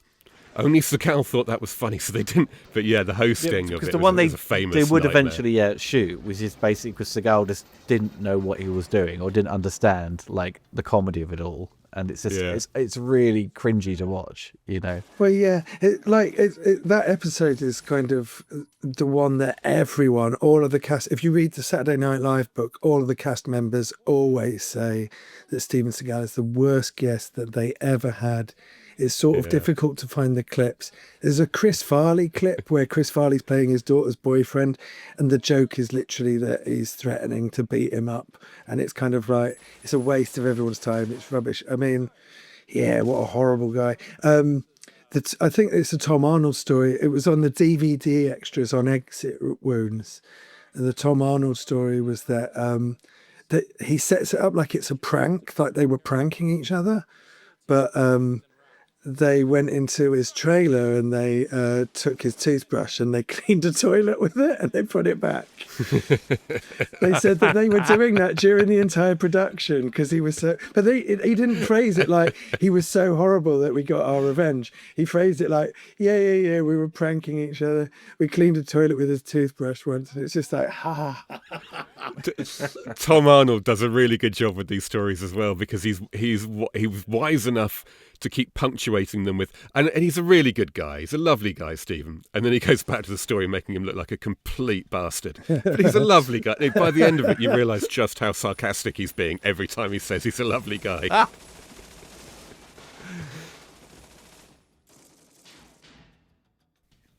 Have you ever seen that video of Jack Whitehall meeting him? No. For his some TV show Jack Whitehall did, I don't know what, but they're in Bangkok in a hotel and Jack Whitehall walks past the restaurant. Steven Seagal's sitting there. So he goes up to him and says, I'm filming this travelogue TV show with my dad. Will you, do you mind if I ask you a couple of things? And Seagal's like, okay, yeah, I'm going to be leaving in 10 minutes. Why don't you come up to me as if you've just randomly met me? And I want you to ask me what the secret to Zen is, what the secret to pure Zen philosophy is. And so Jack White's like, okay. So then you cut to the actual footage, and it does look like they've just bumped into him. And he's first of all, Jack Whitehall calls his daddy over, and Seagal's completely sidetracked by that. He can't believe a grown man is calling someone daddy. So he puts him down for that a bunch. And then he says, okay, what is the secret of Zen? And Seagal just throws him in a fountain next to them and walks off. Completely unscripted, unstaged. Oh man, that's great. Everything. And the footage is hilarious. He's lying there in the water, like looking absolutely shocked. And he's like, is he just lit? And the camera pans around and he's already getting into his car and driving off without signing a waiver or anything. He's just gone. That's assaulted him, basically. Everyone is genuinely shocked by it. It's one of those things. He obviously thought it'd be funny. Can you actually cut steel with like a wood cutter there? You know what I mean? They're carving up this steel girders. Doesn't seem real.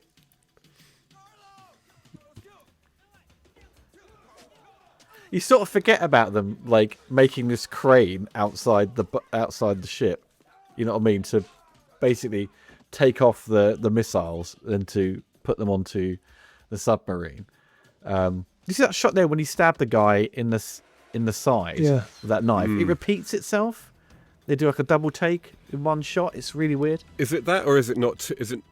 I thought it was two fast movements. Like the pigeon in Moonraker. Yeah, it kind of like, it did a double take like Moonraker, with the pigeon. It's really weird.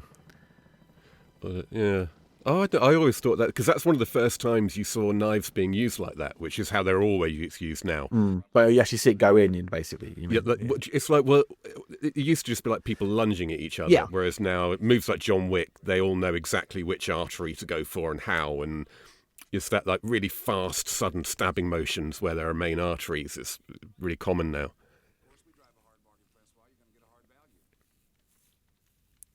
Where's this actually filmed? I mean, obviously the exteriors are all the battleship, but like, where are the interiors? It's well, a lot of the interiors are actually filmed on the ship. It was parked up in Mobile, Alabama. Yes, USS Alabama ship, isn't it? The Oh, interior great.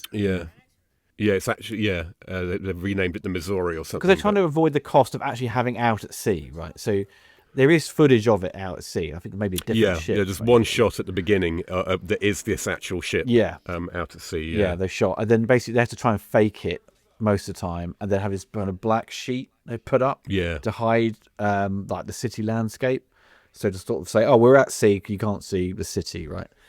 And just use like sound effects and stuff to sort of give the motion that they're, traveling. I never was a conscious.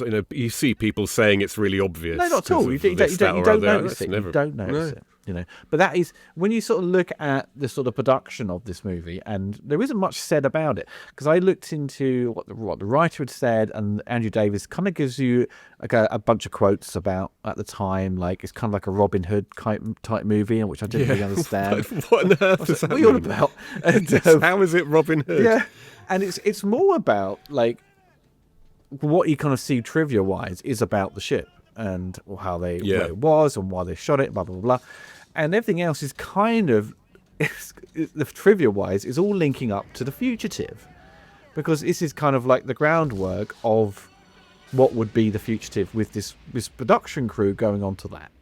And everything else around this is kind of like, well, it's just a Die Hard clone, and it's an action movie that did extremely well, and it was kind of introducing Seagal into this kind of, getting them out of this kind of like martial arts kind of action movies into a kind of a more commercial kind of driven movie, right? It appealed to everyone at the time. All the reviews are great. I mean, if you go back to, I've got a newspaper kind of archive thing, and you kind of see all the reviews, all kind of like they know it's a Die Hard clone, but it is fantastic entertainment. And Gene Siskel, Roger Ebert, glowing review. And this is apparently the only, always advertised as the only, like this Under Siege got 2 Academy Award nominations, but only the sound editing and sound design. Nothing else. And it didn't win. It didn't win, no. I remember the Oscars for 1993, and Cliffhanger was nominated for Best Special Effects opposite Jurassic Park, and on the night I had my fingers crossed going, come on Cliffhanger, come on, but of course, yeah. But Cliffhanger's got some good stuff in it, good effects in it though. Yeah, it was the miniatures are really good. Yeah. And Cliffhanger uses nerdy stuff now, Zoptics, which is like the stuff they use on Superman, make him fly. So Zoptics is like the stuff where he's fighting on the helicopter, and you kind of they're shooting down. You've got him fighting John Lithgow. That's all Zoptics. What's Zoptics? I don't understand what Zoptics basically is. Like Zoptics is kind of like another form of front projection where you've got synchronized zoom lenses, so you can make something static kind of move towards you, and make it in the background move, separate. So. See, look, Seagal here. He's not in shape, right? So he's got to pose in the right way to make him look like he's got some definition with his arms. He's got hardly any definition on his arms. That's crazy, isn't it? He's got none. Like even Bruce Willis had definition. Like he was just before like grab some weights and do that as they always do. Because you obviously like Henry Cavill before like shooting, he's off the doing all these weights, then jumps on camera completely topless, so he looks extra buff. Because it's also sort of like he's kind of like you say, he's like MacGyver, right? And he's doing all of these little tricks around the boat, and he's So it's like, why are you wearing a fucking vest? Do you know what I mean? You don't need to be wearing a vest. You know, he could be wearing he could be like her. Like, why is he's completely covered? Do you know what I mean? She's completely covered up and he's got his arms out, and it's kind of like, okay. I'm not like saying she should be naked. But what I'm saying is, it's kind of like, it's such a weird decision to be like, I'm going to show all this skin, and it's so unimpressive skin, you know. Well, it makes more sense than the coat that he's worn in every scene in every film for the last 25 years, even if it's boiling hot sunshine or indoors in a restaurant. He always wears a coat now. And he also had a spare Johnny, didn't he? He should have winked at her while he got it out. Oh, you know that he did on set. You know he did. Oh, this is a bit now where Seagal's character gets scraped, doesn't he, on the back by the guy like flings over that hook, doesn't he? It's like cuts him up. He was wearing jeans earlier. Has he been wearing jeans the whole film, or is that just a stolen shot? That's a good...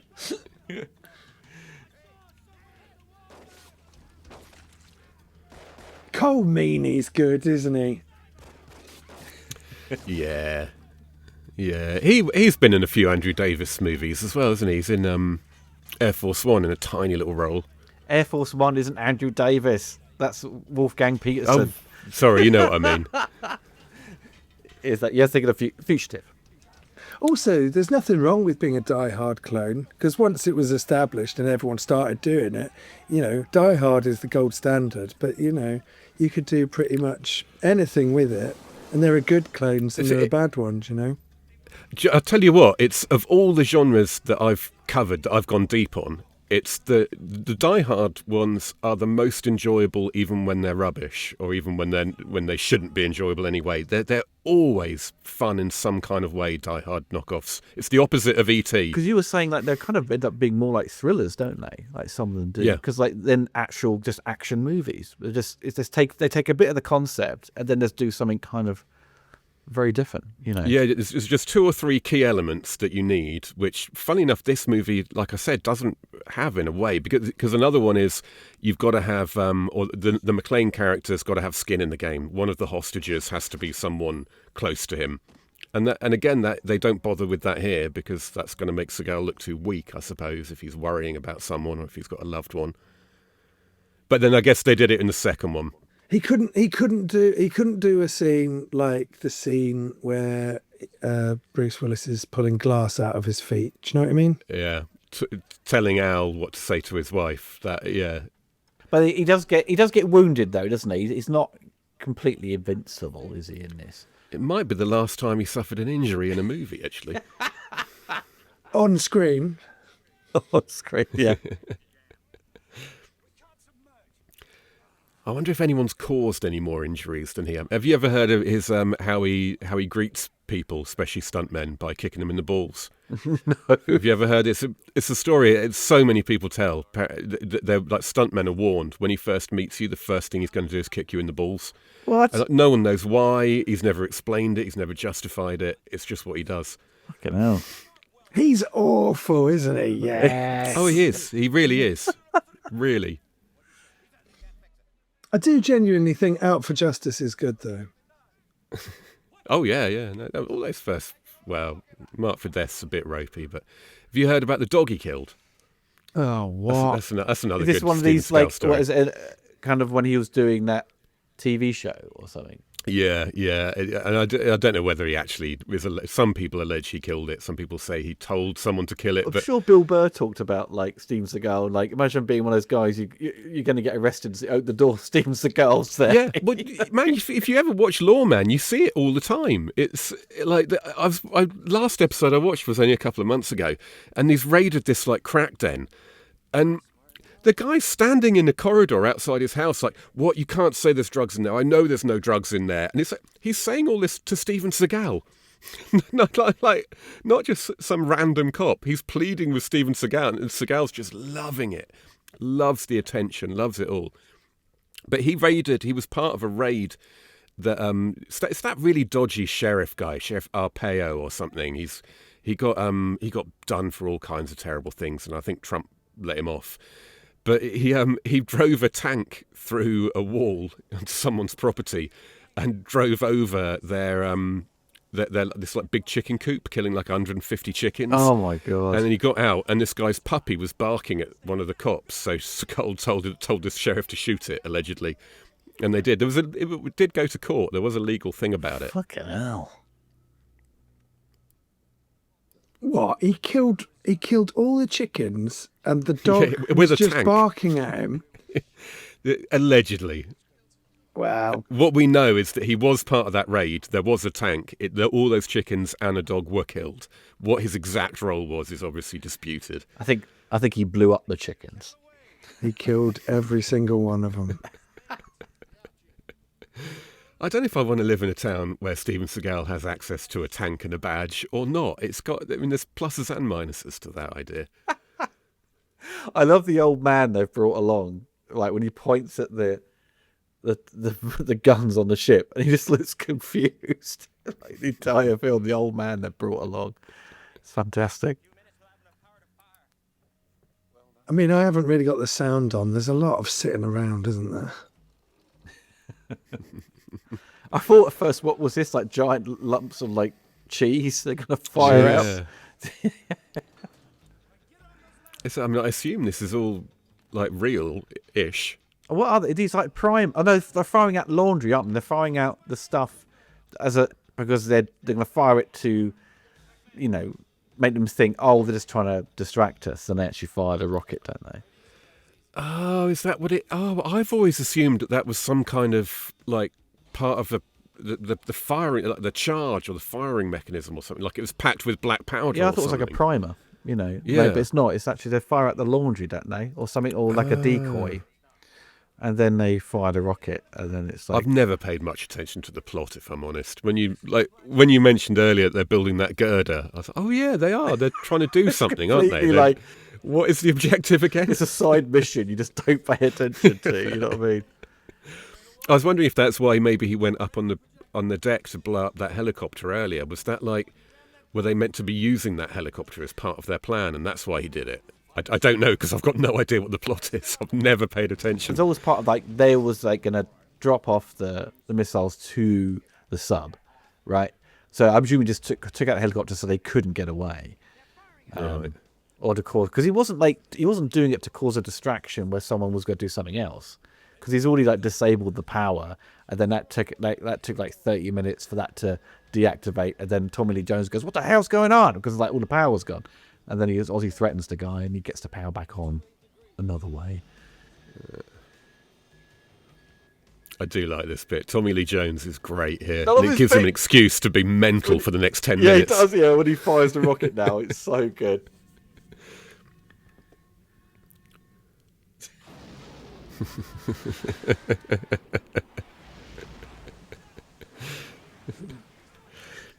This is what leads to him banging on about the shrimp and the Swedish chef, isn't it? Yeah.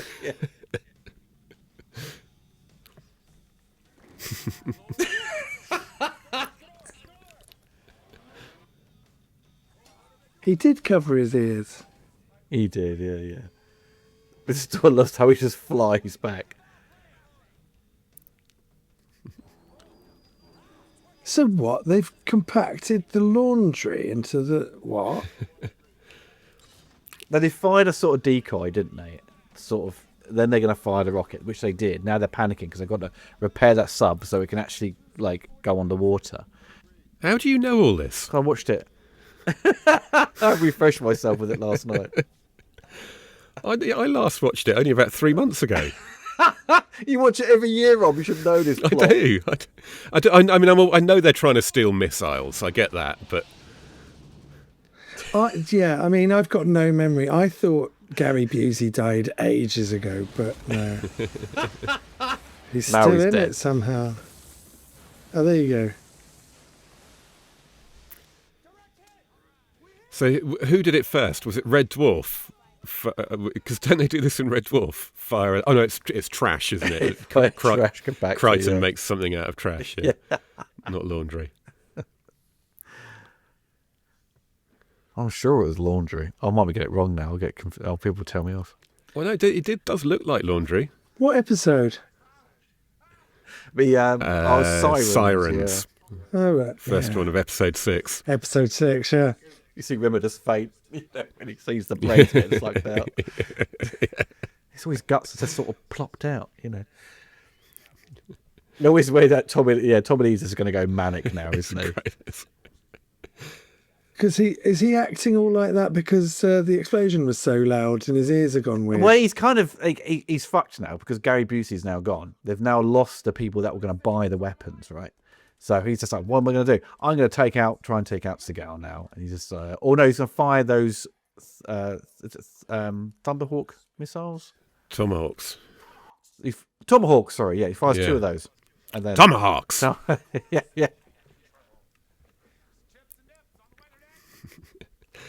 This is one of my favourite scenes. Because the crew now know he's lost a plot. In the room, it must have felt a little bit like they were filming on a ferry. Do you know? Have you ever been on a ferry? It's like if you were an actor, you're basically just walking around a really cold ship that's been moored, and you're pretending you're in an action movie, but you're not really. You're just cold. I guess we're meant to assume he's got some kind of like undiagnosed mental disorder, and that's triggered it or something, or like triggered some PTSD or something. Because there really is no justification for all the madness that he unleashes in that sequence. Like, a minute ago where he's like just tells his guys to leave, the big fucking hedge black guy, right? You think, okay, he's going to take on Seagal at some fight. No, he comes in, he just gets shot once, and he just goes down. I'm like, well, that was a waste. That could have been a great fight scene. I reckon they had more ambitious plans for a lot of the fight sequences in this. Do you think? And then what? He just wasn't capable of doing it? Or? I think this is the point at which he decided he was too good to bother. And this is a big production as well, so I think that they had some money issues with things running on long and stuff like that. So I don't know. I just get the feeling that everything was stripped back a little bit more than it was intended. Do you think he was trying not to be typecast, and he was kind of like, if I do kicking in every film, I've got to do it forever. But why don't I do something that's more like Bruce Willis, where I'm like It's weird, isn't it? Because he wants to be the everyman, but he's also. Yeah, exactly. Yeah, but he also wants to be every man. he's and then because it wasn't long after this, The Glimmer Man, was it? It was about 3 or 4 movies after this. It was about 2, I think, 2 or 3. Yeah. But that's when he decided that he didn't want to beat people up or kill anyone anymore because it was against his religious beliefs. Fucking hell! Well, you're out of a job, mate. Basically, you know what I mean? I'll say. He's just such hard work to get such little results. Do you know what I mean? It's like he's average to bad, and he's just so difficult, and all you hear is negative things about him, and he's made like 50, 60 films. It's like, how has this happened? He's an arsehole. Everyone thinks he's an arsehole, and he's managed to just fail upwards until about now. Yeah, pretty much. It's this thing that's like when you have an action star, like you've been soaking up their B movies, so they're doing like their best work, like martial arts wise, right? But when they go into more of a commercial movie, they always scale back the martial arts, right? They give you little flourishes of it for commercial purposes to sort of say, oh, we're going to be, try and move away from that, be a bit more like, I don't know, more of a standard action hero instead of a martial arts hero. And it's kind of the same with Van Damme. You know what I mean? You've been soaking up like, I don't know, Bloodsport, Kickboxer, and you watch Time Cop, you think, oh, can I do some more kicks? You know what I mean? So it's kind of, or you watch Nowhere to Run, he doesn't do any kicks, just punches people. But I guess it really hurts. Do you know what I mean? It's like, no, but they're all getting a bit old and creaky. Do you know what I mean? As they're aging, but they're just that'll be later on though, not in their prime though. Yeah, but they're kind of like, their prime was the 80s, and everyone has caught on in the 90s, but they've done a lot of films by then. And so, they're getting a bit creaky, and if they could get to a point where, I don't have to do this, I could just be an action hero and I don't have to do the martial arts. And I guess it's kind of like they realise that if they want to be big, that is their actual USP. And Seagal took that principle further than anyone. The idea that he wants to be the star, but he can't be bothered to do the work, and he's too fat and old now because he just doesn't do anything in movies anymore. I was Submerged. There's a scene in that where he's doubled walking into a room. It's amazing. And it's a really obvious, it's a full cut, it's a properly lit room, full body shot, and it's just blatantly not him. We haven't mentioned the fact that he actually cut his hair for this one, did we? Yeah, he removed the ponytail. Yeah. That must have been which he heartbreaking didn't do for Executive Decision. He had a merkin, as John Leguizamo said. Now, when the fight kicks off, I was quite impressed actually, because Seagal just takes his weapon off and just pushes him right off the table really quickly. It all happens really fast. That's quite impressive.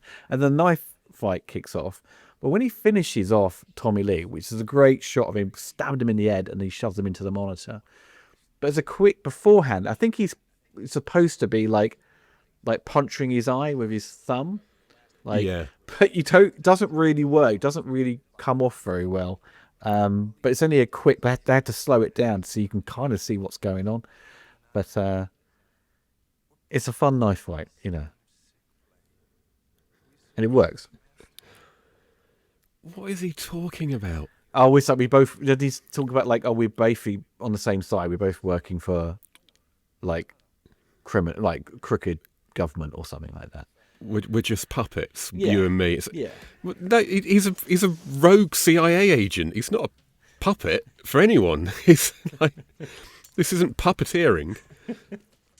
This is an extension of his dancing, isn't it? Really. So is this a great scene or a shit scene that no one, it seems, able to decide? When I was 14, I thought it was amazing. Is that really how you meant to knife fight?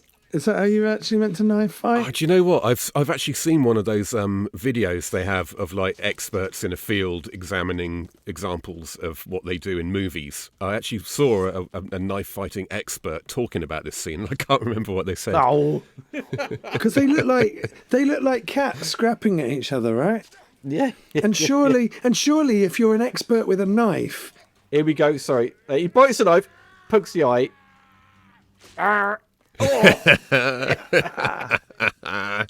Fantastic. yeah, there you go. There you go. He takes all the floppy disks of Curse of Monkey Island and puts them in his pocket.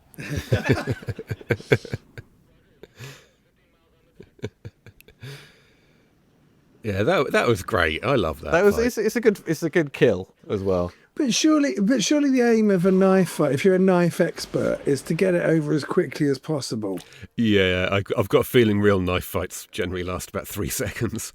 Yeah, because you'd get exhausted. You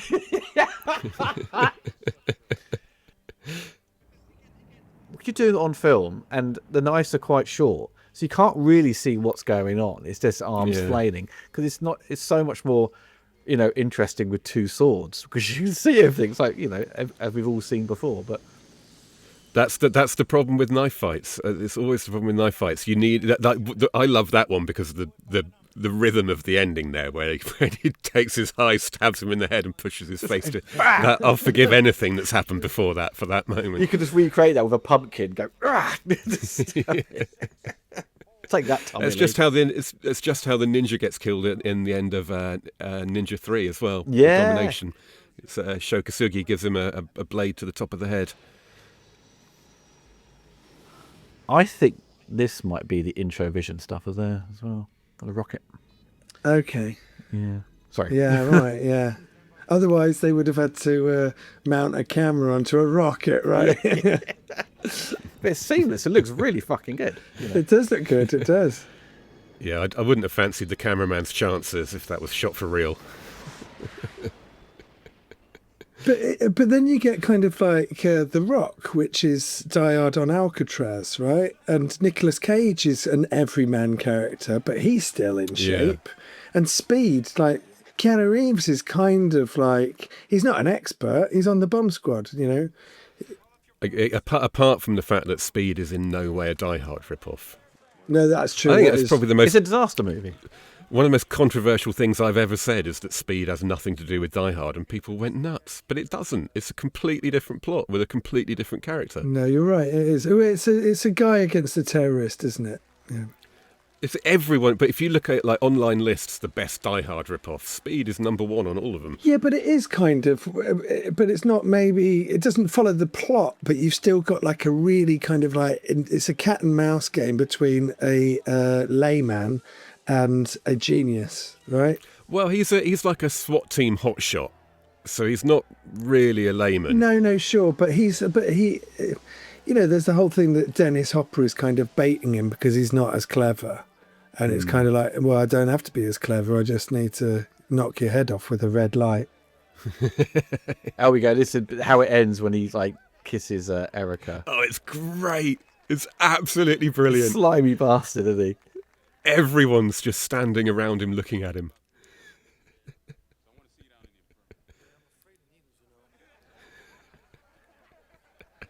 And he must have absolutely loved filming this bit, surely. Of course he did. Everyone respects him. Everyone loves him. All of the actors are being paid to think he's the best guy in the world. And then... In his mind, this is just another day for Steven Seagal. This is what everyone in the world is really doing. They're just standing looking at him. She looked like she was gagging when she came away from kissing him. She kind of like goes, oh...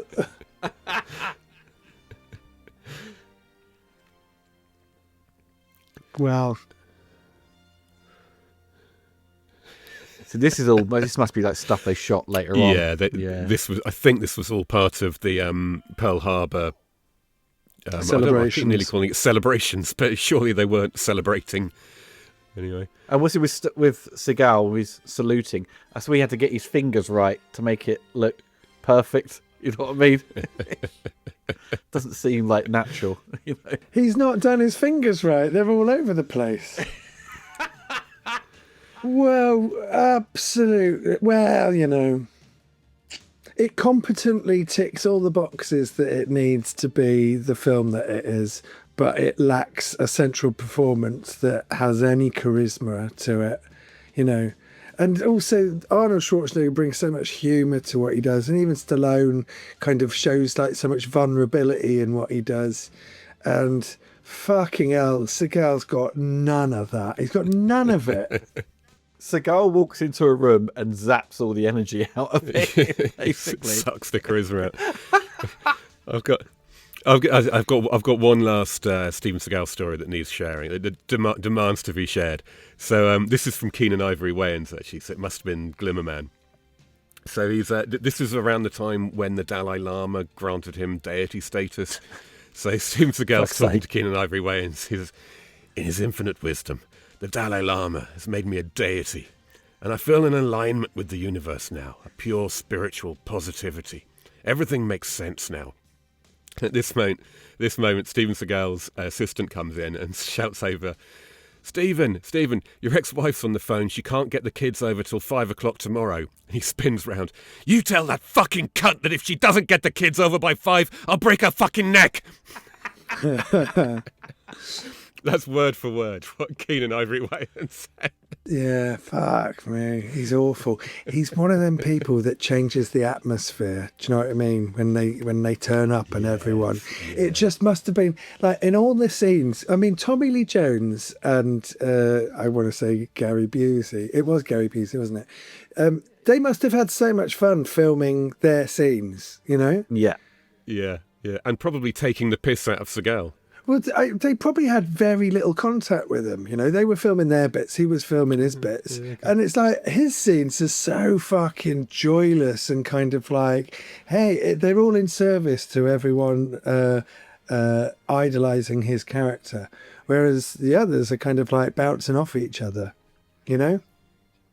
I personally think Under Siege 2 is probably a little bit more entertaining than the first one because it goes more silly. And you've got, you know, Seagal up against a lot of middle-aged to old men to fight, right? Yeah. The bloke from Twin Peaks and People Under the Stairs is the main hard-head bad having guy. them speed up footage where Seagal goes down some steps. I mean, that is just amazing. I think in terms of Die Hard clones or ones that are inspired by, I still think Sudden Death is my favourite out of those kind of knockoff movies, and it's Van Damme. You're mad. You're mad. It's fucking brilliant. But there was Passenger 57 was one, wasn't it? And then Con Air was kind of one. Yeah, I mean, it's kind of lumped into that. I mean, that's more... Con Air, he's literally crawling around the plane, hiding from the terrorists. Do you know what I mean? I mean, they're not terrorists, but like... That's another great movie, Con Air, though. Love that film. My second cousin directed Con Air. Oh, no way. Really? I met him once when I was in post-production because he went to university with a friend of mine. I've got no idea. I've never met him. Oh, I have. I interviewed him, but I never mentioned that we were related because it's... What? Simon West? Mm. You're related to? Yeah, well, kind of. Through marriage, distantly, and then he moved to America. But yeah, because I was doing a film studies degree, or kind of, when I was at uni, and I found out that Simon West was my second cousin, but no one had any contacts with him, and it was like, for fuck's sake! But I think Con Air is absolutely incredible. Yeah, it's one of my favourites. There you go, folks. Well, that's the end of the commentary. Me and the boys will be back for Under Siege 2 because... Oh, fuck off. Under Siege 2, Electric Boogaloo. That's what it is. I'm so up for that. Dark territory. Anyway, folks, take care of yourselves and goodbye for now. Bye.